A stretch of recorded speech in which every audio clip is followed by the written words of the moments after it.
Bonjour tout le monde. Aujourd'hui, je vais parler du rate limiting. Selon la loi 101, je n'ai pas le choix de vous spécifier les algorithmes de limitation des débits. N'hésitez pas à me challenger durant ma présentation sur les différentes idées que je vais aborder, puis les différentes théories. Je me considère aucunement expert sur le sujet. Je n'ai jamais produit un système complexe avec ça en tête. C'est juste des informations que j'ai trouvées en ligne puis je trouvais intéressantes. En premier lieu, on va parler de la définition du rate limiting. Dans le fond, c'est une technique qui va nous permettre de limiter le nombre de requêtes envoyées à un certain service dans un laps de temps. Souvent, ça va être utilisé pour réguler le trafic sur un certain API ou différents services. Dans le fond, ça va permettre aussi de protéger contre les attaques, notamment les DDoS, puis tout autre abus que vous pouvez penser. Ça va éviter de surcharger le serveur, puis ça va permettre de répartir les ressources équitablement à travers les utilisateurs. Est-ce qu'il ici connaît d'autres raisons qu'on pourrait implémenter un rate limiting, peut-être dans le contexte de votre travail? Oui, la sécurité, le brute forcing. Oui, brute forcing, oui. Faire des tiers payants, pas payants. Oui, ouais, exactement. T'avais-tu un autre? Non, c'était le brute forcing. Parfait. Fait que pour résumer, c'est pour offrir une certaine stabilité, optimiser les coûts, puis il y a plein d'autres avantages que je vais expliquer par la suite. Ça, c'est un exemple qu'on ne veut pas qu'il arrive, des spammers, mettons, dans un chat ou peu importe. Ça peut être arrangé avec le rate limiting. En premier lieu, on va parler du rate limiter, qui va être la machine qu'on va mettre en place qui va faire le rate limiting. On peut comparer ça à un barrage hydroélectrique. Dans le fond, on bloque toutes les requêtes, puis on laisse passer ceux-là qu'on souhaite accepter. C'est un mécanisme qui va contrôler la fréquence à laquelle les requêtes peuvent être exécutées. Généralement, on place ça entre le client et le serveur, fait que dans un gateway ou dans un middleware. C'est là qu'on va mettre nos différentes règles. Comme on a dit tantôt, par exemple, avec un tiers premium pour un service, on peut dire freemium, bien, on voudrait peut-être laisser les utilisateurs premium avoir la priorité, puis on accepte toutes leurs requêtes. Mais ceux-là qui ont le tiers gratuit, bien, on voudrait les limiter, mettons, à 100 requêtes par jour. Aussi, le nombre de ressources que prend chaque requête, on peut les définir là-dedans. Par exemple, on veut limiter un utilisateur à 100 requêtes par jour. Mais peut-être qu'une requête qui est plus demandante, on va dire, qui équivaut à 5 requêtes standards. Dans le fond, ça va être là-dedans qu'on va rejeter ou mettre en attente les différentes requêtes qui sont considérées non acceptées. Fait que la bonne pratique, ça va être de retourner, mettons, dans notre en-tête HTTP, on va retourner le nombre de tokens ou de quotas qui va rester à l'utilisateur. Puis c'est super important que le rate limiter soit rapide. Fait qu'il faut faire attention à ce qu'on stocke. Une technologie populaire qu'on utilise pour faire les rate limiters, ça va être Redis. Peut-être que vous avez côtoyé ça dans le cadre de votre job. Ça, c'est une image qui explique un peu où on met le rate limiter, qui va être entre le client et le serveur. Parlons un peu de Redis. Redis, c'est une base de données de mémoire. Ça fonctionne souvent entre clés-valeurs, avec des clés-valeurs. Puis ça va être ultra rapide, souvent utilisé comme cache ou file d'attente. Fait que comme vous pouvez comprendre, ça va être utilisé dans plusieurs cas, dont le rate limiting, parce que c'est super rapide. On fait la lecture et l'écriture directement sur la RAM. Les opérations sont atomiques. Ça permet d'éviter les accès concurrents, ce qui veut dire, admettons, qu'on veut accéder, on essaye d'accéder à la mémoire en même temps. Ça va aussi permettre de faire des expirations automatiques. Fait que, admettons, on pourrait supprimer des clés automatiquement, ça nous évite de faire un certain nettoyage manuel. Puis c'est aussi très éprouvé, ce qui veut dire que c'est utilisé pour plusieurs langages, plusieurs frameworks, puis c'est beaucoup scalable. Notamment, il y a plusieurs grosses compagnies qui vont utiliser Redis, notamment GitHub, Twitter, Netflix, Shopify, Meta, quasiment tout le monde en gros. Ça, c'est un exemple de code pour les nerds dans la salle qui aiment mieux regarder du code que du texte.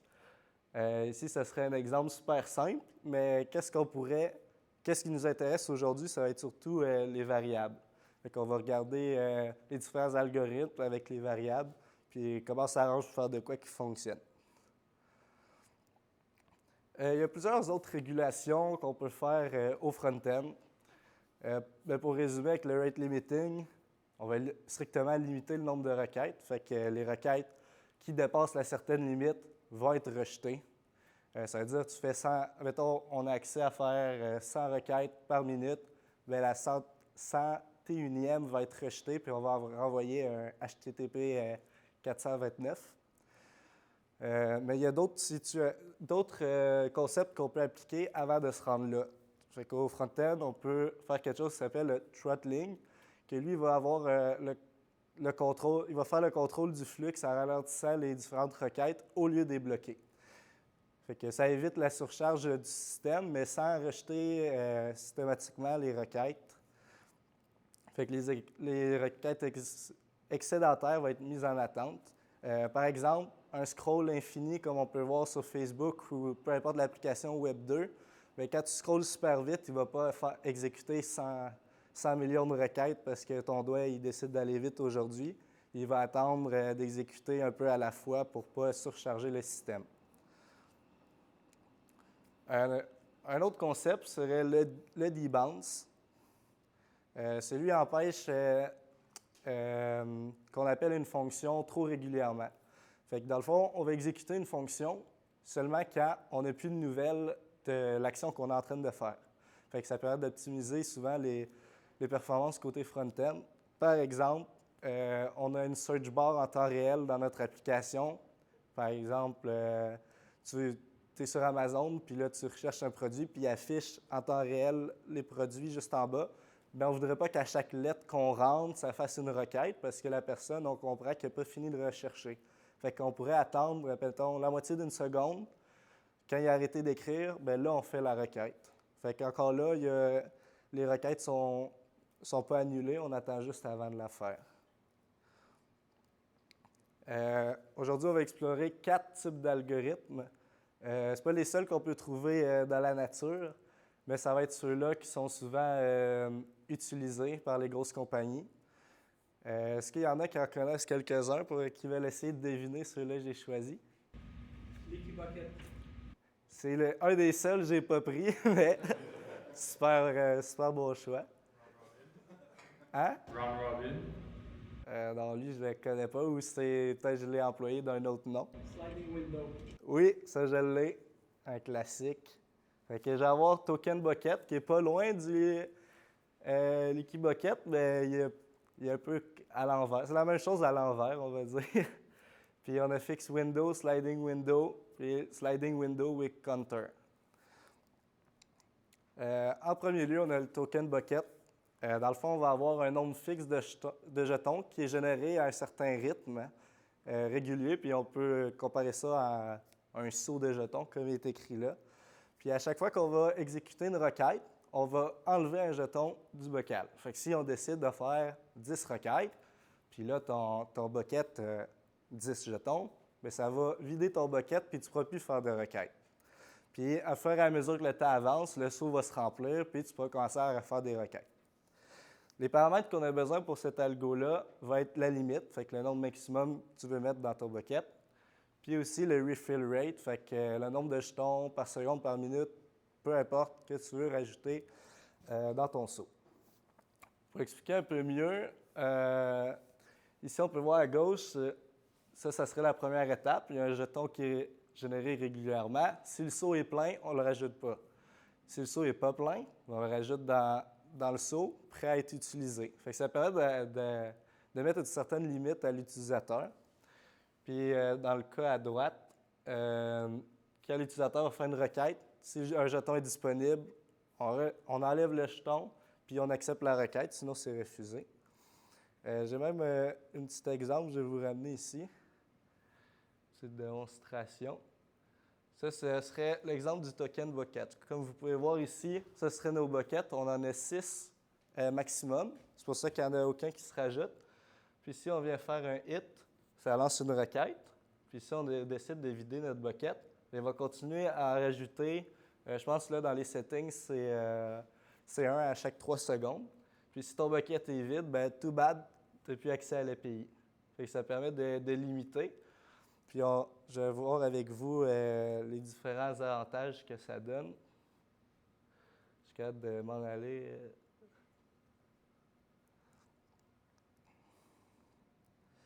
Les différents avantages, c'est que c'est flexible surtout pour une gestion des rafales de requêtes.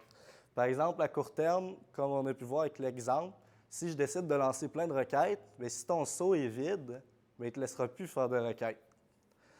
Fait que c'est quand même facile à comprendre comparé à d'autres concepts qu'on pourrait voir, d'autres algorithmes, puis à implémenter aussi.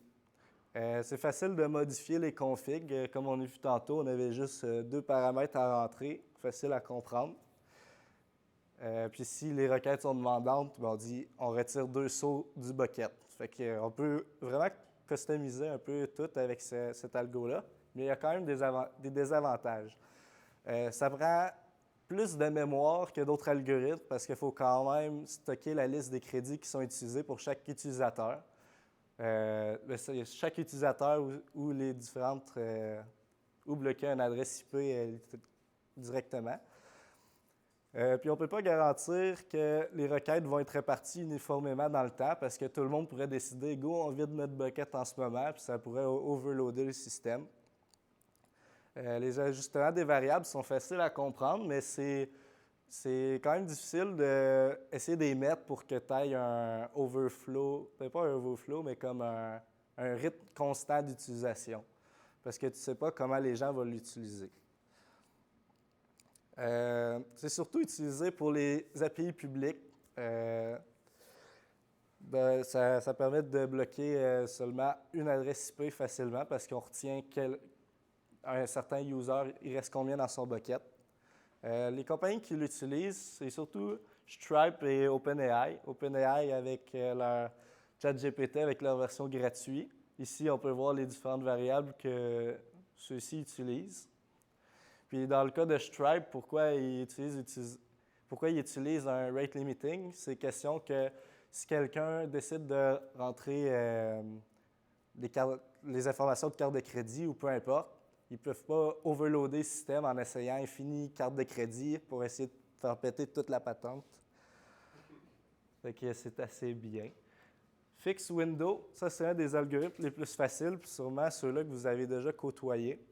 Dans le fond, on divise le temps en différents intervalles fixes. Par exemple, ça peut être une journée complète, ça peut être 1 heure, c'est nous qui choisissons, puis le compteur est mis à 0 à chaque nouvelle fenêtre. Puis à chaque fois qu'une nouvelle fenêtre est commencée, par exemple à 1 heure, bien, ta limite de token, il se fait remplir au complet.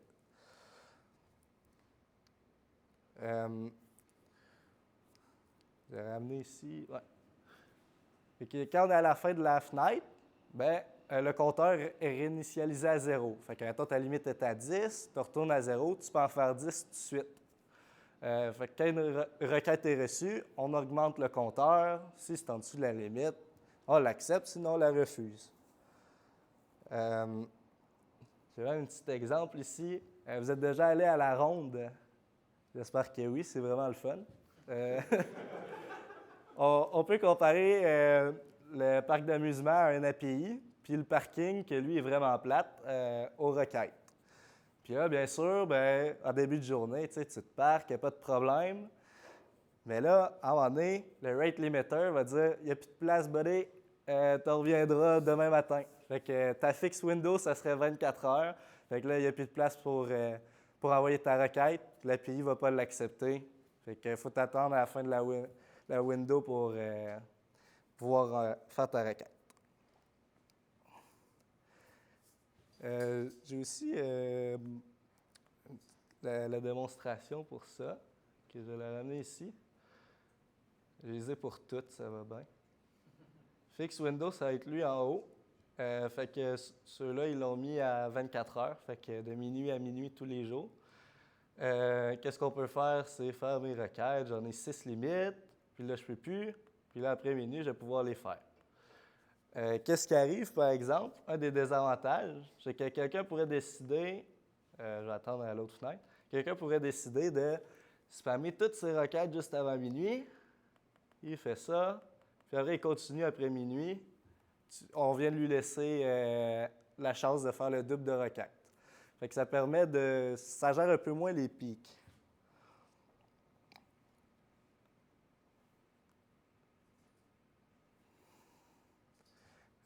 Les avantages au fixed window, bien, c'est super facile à comprendre, que ce soit pour les devs quand ils développent ou pour les users quand ils l'utilisent. C'est un peu plus facile que le token bucket parce que si, mettons, tu n'as plus de token, bien, c'est facile, tu attends à minuit, puis là, tu sais que tu en auras d'autres. C'est ça qu'utilise GitHub si jamais vous avez utilisé leur API publique. Fait qu'ils ont une limite de 5000, puis après 1 heure, bien, tu peux recommencer à faire des requêtes. Fait que c'est surtout utilisé pour les compagnies qui offrent des outils pour les développeurs parce que c'est facile pour nous à comprendre quand on pourra continuer à utiliser le service. Le désavantage, qui est quand même un gros désavantage, comme j'ai dit tantôt, tu peux exécuter en réalité le double de la limite que tu peux faire si tu es bien timé. Fait que ça va être surtout utilisé pour les API avec une sécurité minimale, puis avec un certain trafic stable, parce que si tout le monde se met ensemble, ça pourrait mal se passer si ton service n'est pas prêt à recevoir autant de requêtes. Mais ça permet aussi de stopper les attaques par force brute. Donc, c'est une bonne solution pour les petites API. Parlons maintenant du sliding window. Ça va être similaire à celui qu'on vient de voir, mais la fenêtre, au lieu de rester fixe, elle va suivre la requête qu'on vient d'envoyer. Dans le fond, je vais ramener ça. OK. Fait que, mettons, on fait une requête au temps après 1 minute. Puis là, dans ce contexte-là, la fenêtre qu'elle glisse, elle dure 1 minute. Fait que là, j'ai envoyé une requête. La fenêtre de 60 secondes, fait qu'1 minute, est démarrée. On va nettoyer tous les logs qui ne rentrent pas dans cette fenêtre-là. Fait qu'après ça, on regarde, le total que je vois, est-ce qu'il est en dessous de la limite? Oui, on accepte. Puis, on n'oublie pas aussi qu'il faut retenir le timestamp parce qu'au lieu d'avoir une fenêtre fixe puis juste retenir le nombre de tokens qui a été utilisé, qu'est-ce qu'on doit faire? On n'a pas le choix de retenir le timestamp pour chaque. Fait que veut pas, ça va demander beaucoup plus d'espace, ça va être demandant. Puis, sinon, on rejette la requête. Fait que, lui, est un peu plus dur à comprendre que les autres, fait que la démonstration va être bien utile.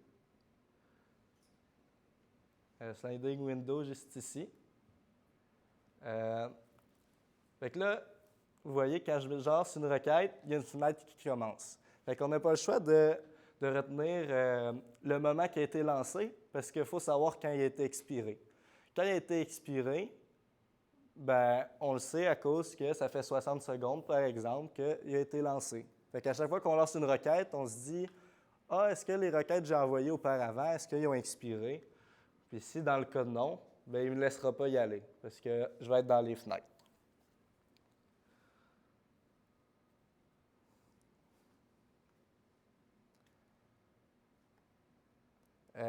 Les différents avantages, ça va être que ça permet de gérer le trafic plus fluidement. Fait qu'au lieu que quelqu'un puisse envoyer toutes les requêtes avant minuit, bien là, il n'y a pas le choix de démarrer la fenêtre. Fait que ça fait que ça ne va pas expirer tous en même temps. Ça permet de bien, ça s'adapte bien aux grandes charges.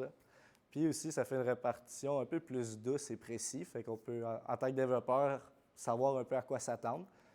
Puis en plus, en regardant quand les utilisateurs ont envoyé leurs affaires, parce qu'on a en log les différents timestamps, on est capable de voir un peu c'est quand nos pics, puis ça permet d'avoir des insights. Mais les désavantages, c'est qu'on doit stocker en mémoire un timestamp pour chaque requête acceptée, qui demande beaucoup de ressources. C'est pour ça que je n'ai pas d'exemple d'entreprise, parce qu'on va voir avec l'exemple avec l'algo d'après. Souvent, les grosses entreprises vont vouloir avoir une manière un peu plus efficace de déterminer. Ça ajoute une complexité de traitement. C'est dur pour un utilisateur de savoir c'est quand il va avoir ses requêtes encore. Puis c'est quand même difficile à implémenter comparé au fixed window. C'est utile dans un scénario de haut trafic comparé au fixe window, mais ce n'est pas autant bon que d'autres algorithmes. Fait que c'est bon pour un grand nombre de requêtes, mais pas beaucoup d'utilisateurs. Puis idéalement, ça va être des utilisateurs que tu connais et tu fais confiance. Fait que peu d'utilisateurs, mais un haut volume de requêtes. Parlons maintenant du sliding window with counter, qui va être un peu similaire à la façon de faire d'avant, mais l'avantage, c'est qu'on n'a pas à stocker en mémoire le timestamp. C'est un peu entre le fixed window et le sliding window, puis on va utiliser un certain calcul pour faire une approximation de est-ce qu'on accepte la requête ou non. Qu'est-ce qu'on va faire? C'est qu'on va comparer le nombre de requêtes qui a été faite dans la fenêtre fixe précédente et dans celle actuelle. Comme je parlais, il y a comme un mélange de fixed window, sliding window. Fait qu'il va y avoir un sliding window qui va se déplacer, mais en même temps, on va essayer de regarder ils sont dans quelle fenêtre fixe. Là, l'expliquer, c'est un peu difficile, fait que je vais ramener mon exemple.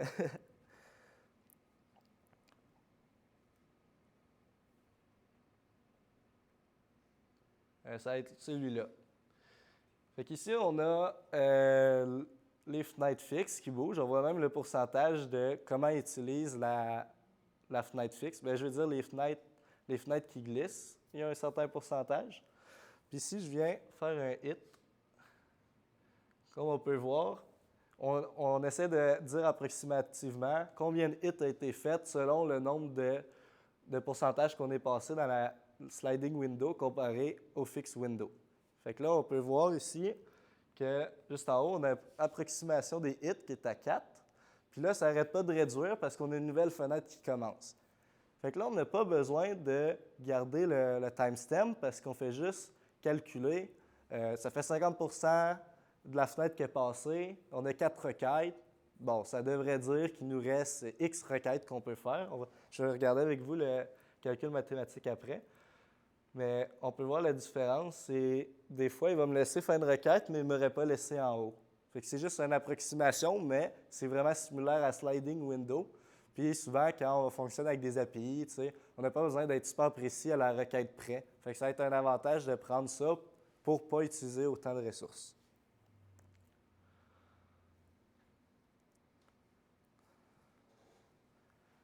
Ça, j'ai un peu expliqué à voix haute.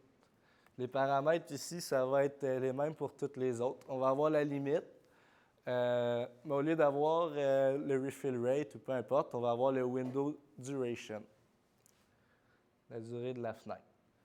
Ça, c'est le calcul qui est utilisé. Je vais vous montrer un exemple. Mais en gros, on va prendre le count du window de la fenêtre précédente, puis on va regarder son pourcentage et comment à partir de la fenêtre fixe.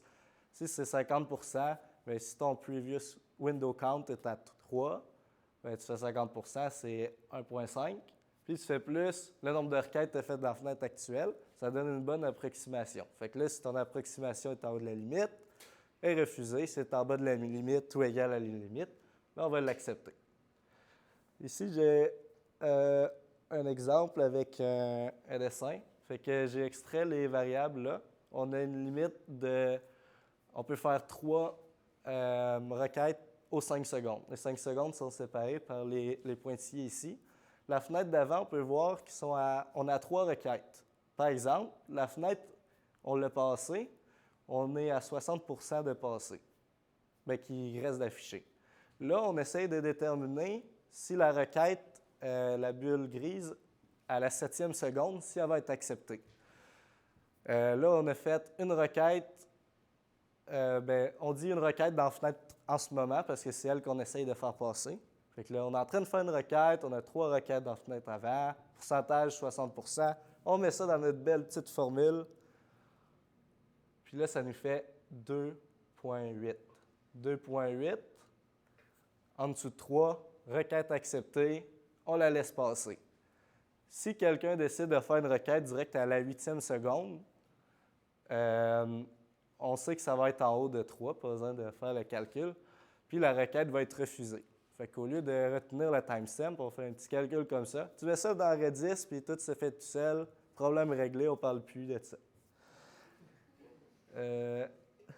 Fait que là, les avantages, ça va être pas mal les mêmes que Sliding Window. Ça va être plus les désavantages qui vont venir être améliorés. Ça gère le trafic plus fluidement que les autres algos qu'on a vus aujourd'hui. Ça va être bien adapté aux charges élevées. La répartition va être beaucoup plus douce. Ça prend beaucoup moins de ressources que celle-là d'avant parce que retenir une affaire par requête, c'est vraiment demandant pour un middleware qui va intercepter toutes les requêtes qui passent, surtout pour des gros services. C'est pour ça que Cloudflare et Obstash, ils vont utiliser souvent cet algo-là. Cloudflare, il l'utilise pour les limiteurs de débit configurables de Cloudflare. C'est comme ça par défaut que tu peux configurer. Le désavantage, c'est les mêmes que Sliding Window. C'est une complexité de traitement. C'est dur à prédire pour les utilisateurs, comme ils ne vont pas faire le calcul qu'on vient de faire à l'envers. Puis, c'est pas autant précis que Sliding Window, comme j'ai dit tantôt, mais malgré que c'est plus complexe, on n'a pas à retenir la date. On utilise ça dans un trafic stable, puis il y a un grand nombre d'utilisateurs qui fait beaucoup de requêtes, d'où Cloudflare ici qui l'utilise. Pour conclure, ça va être pas mal les 3 algos qu'on va retenir d'aujourd'hui parce que Sliding Window, on ne voudra pas l'utiliser vu qu'on a le Sliding Window sur les stéroïdes juste ici. Fixed Window, chacun a sa place, by the way. Chacun a sa place selon le contexte. Fait que c'est à voir qu'est-ce qui est plus pertinent. Par exemple, si vous avez besoin d'un rate limiter qui doit être simple et précis, puis c'est un side project, il faut que ça soit prédictible, tu utilises le Fixed Window, super simple comme le GitHub API. Si tu as besoin de trafic un peu plus fluide, puis tu dois gérer un grand volume de requêtes, tu utilises le Sliding Window Counter. Si, par exemple, tu veux supporter une augmentation soudaine, mais en gardant une moyenne assez basse, tu ne veux pas que ça soit trop compliqué, tu peux utiliser le Token Bucket. Là, j'ai pris surtout des algorithmes qui fonctionnent bien en intégrant avec les API. Comme on a dit tantôt avec le Leaking Bucket, bien, ça, on va l'utiliser surtout pour d'autres types de services quand on veut un flow très constant. Fait que pour expliquer vite, mettons, tu as 2 requêtes par minute, tu veux que ça soit ça tout le temps, bien, quand ça va monter à 4 requêtes à une certaine minute, bien, les 2 requêtes de surplus, on va juste les mettre de côté ou les refuser. Fait que souvent, ce n'est pas ça qu'on veut dans les API parce qu'on veut quand même gérer les utilisateurs qui arrivent soudainement. Fait que pour vos projets personnels, prenez Fixed Window, vous n'allez pas vous casser la tête avec certains calculs. Merci d'avoir participé à la présentation.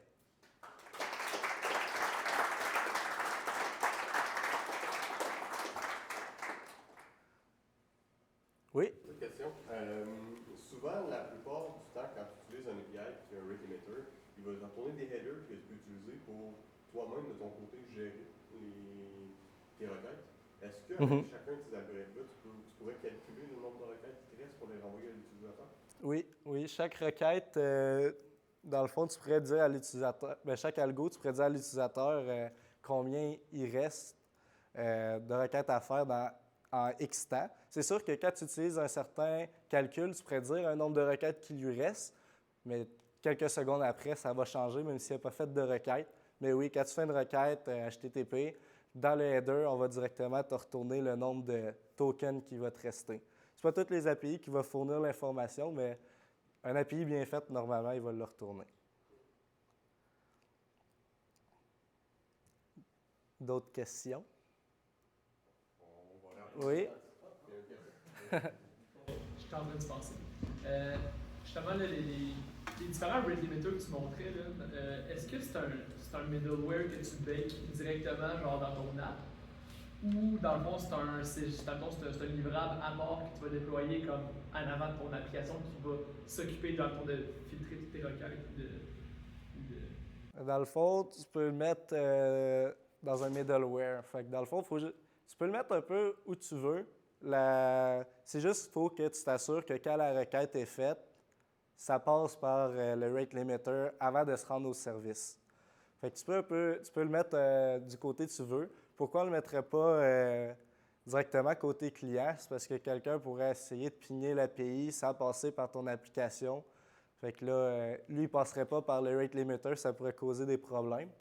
Fait que normalement, tu le mets dans le middleware pour que chaque route est appelée. Mais avant d'appeler la route, il faut passer dans le rate limiter pour décider si c'est accepté ou non. Fait que c'est vraiment entre les deux. Ça répond-tu à ta question? Oui, mais j'ai pensé aussi à une autre question en même temps. Ouais.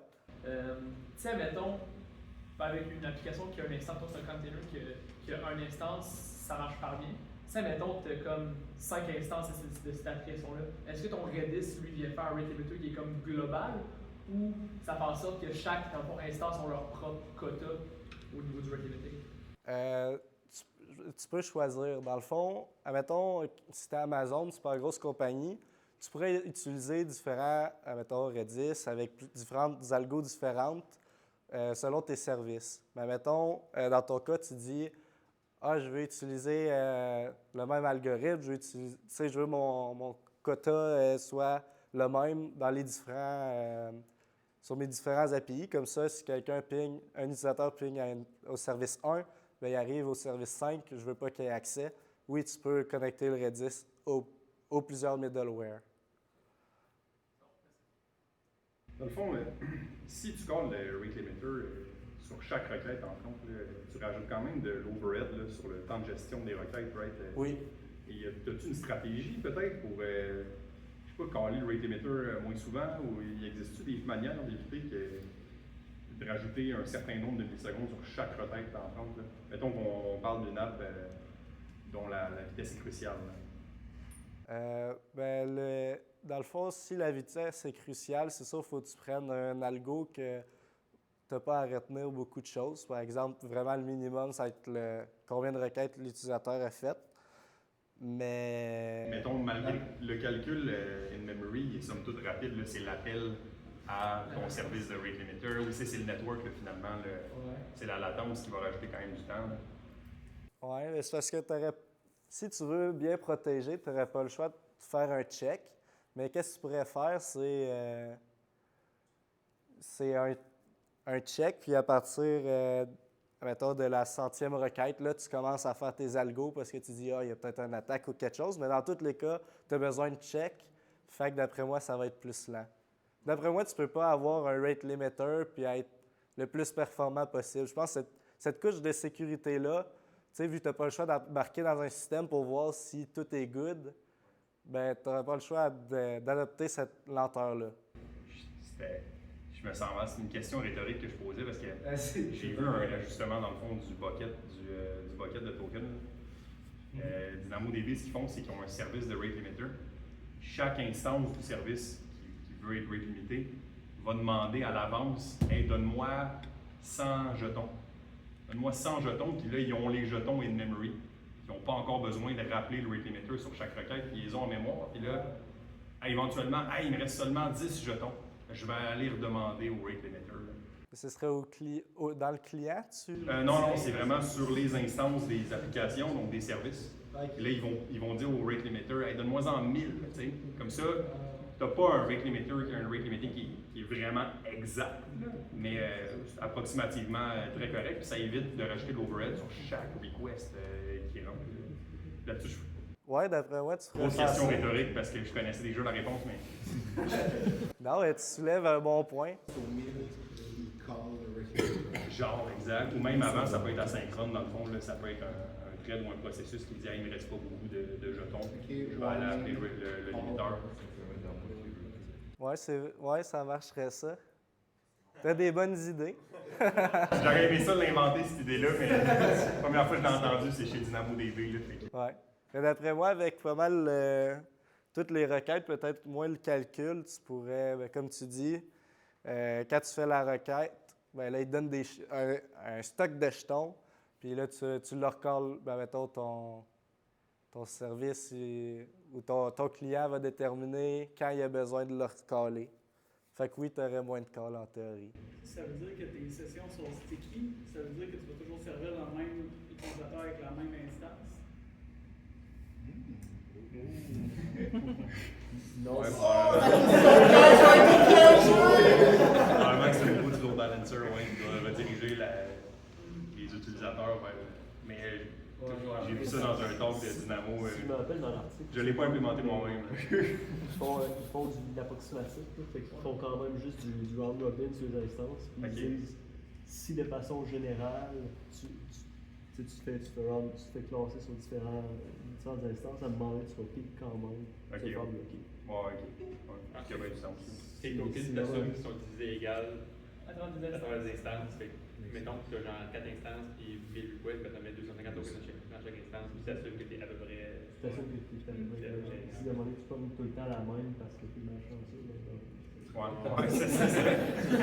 Too bad. Dans le fond, c'est comme une stratégie optimiste. Les seules requêtes qui vont être vraiment plus lentes, c'est les requêtes qui seraient refusées, mais que le service va aller checker. Genre, On va aller chercher des tokens non interactifs. Ok. On va en Merci beaucoup, passer. Mathis.